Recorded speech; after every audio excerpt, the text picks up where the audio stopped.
Aha, so your power is out.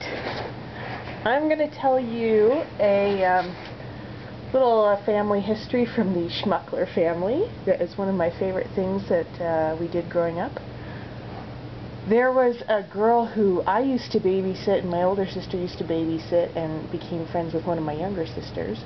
Her name is Carrie, and she and my sister Megan found each other on Facebook and discovered that they're both living in Chicago and have since been hanging out together, and I got to see her when I last visited Megan in Chicago, and she was telling us all the stuff that she remembered about us growing up. And one of the things that she really liked about our family was that we weren't like video games and stuff like that. We made up our own games.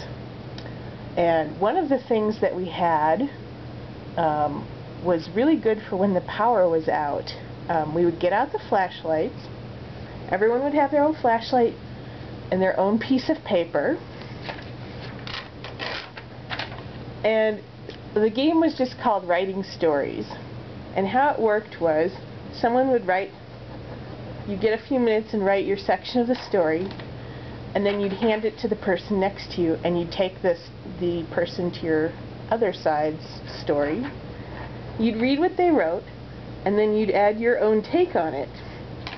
And then you folded over what the last person wrote, and then everyone rotated and wrote something new on the next story and refolded it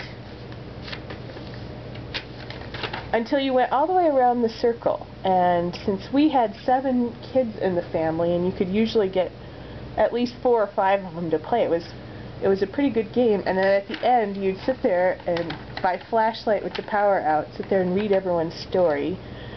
And it was funny because the younger ones would usually have some theme that they stuck to. I remember my sister Erin had some fascination with the Blob.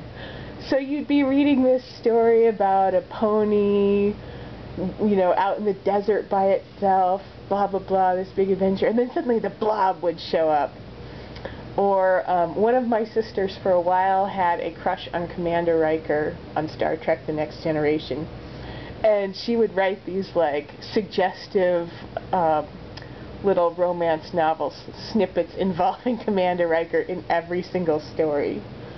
So I wish we had kept some of those. That would be a neat thing to see now, but it was just all on scrap paper and got checked the minute the lights came on, and when we went back to doing regular fun things, which weren't nearly as fun.